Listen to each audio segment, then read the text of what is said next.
L'un des derniers représentants de la Révolution tranquille parmi les politiciens québécois est mort chez lui, entouré de sa famille. Paul Gérin-Lajoie avait 98 ans. Sa réforme de l'éducation a mené à la création des cégeps et du réseau des universités du Québec.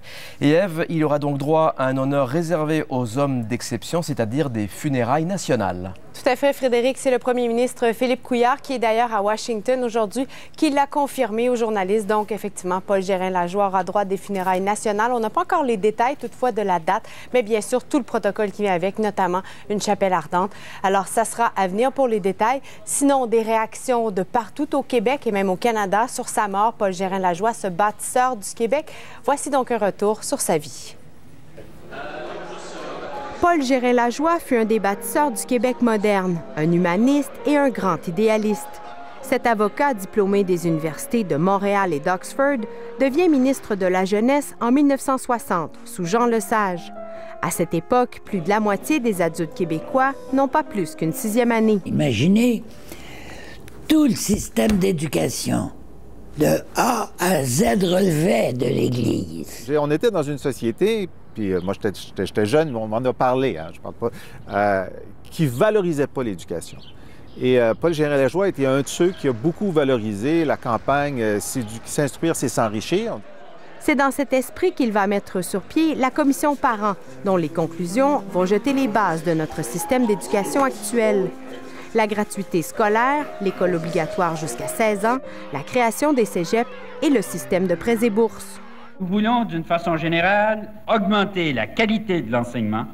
En 1965, Paul Gérin-Lajoie fait une allocution devant des diplomates français. Ce sera le début d'une nouvelle mission pour le jeune ministre, positionner le Québec comme un acteur mondial.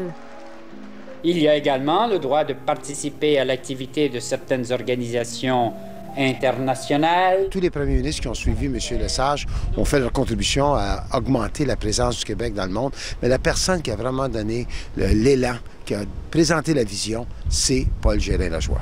Pierre angulaire des relations internationales de la province, la doctrine Gérin-Lajoie est alors née.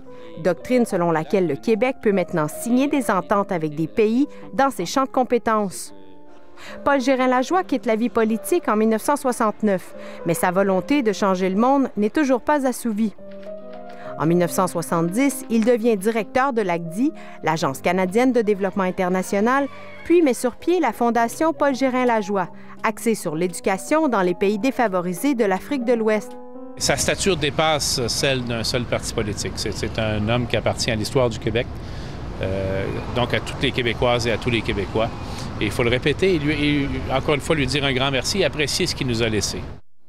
Ordre de la Pléiade, Ordre national du Lion du Sénégal, Ordre national du Québec. Jusqu'à la toute fin, il aura continué d'enrichir la société québécoise.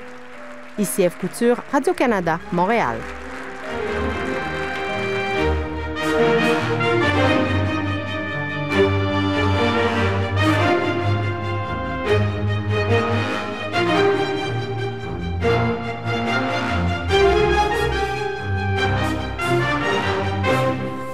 Paul Gérin-Lajoie, une des figures marquantes de la Révolution tranquille, n'est plus. Il est décédé ce matin à l'âge de 98 ans.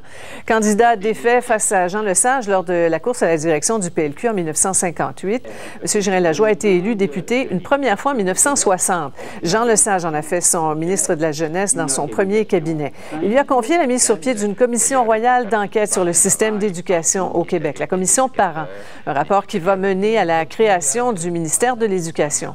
Il quittera la politique en 1969. Paul Gérin-Lajoie est aussi à l'origine d'une nouvelle façon de faire en relations internationales, comme le rappelle la ministre Hélène David.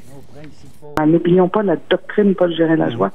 Ce qu'on a comme compétence au Québec, on devrait pouvoir l'exercer à l'international. Santé, culture, éducation. Alors, c'est un apport extraordinaire aussi, mais en éducation, c'est les fondements de l'accessibilité. L'accessibilité qui est un mot qui nous semble tellement naturel. Alors, évidemment, il y a eu énormément de réactions au décès de Paul Gérin-Lajoie.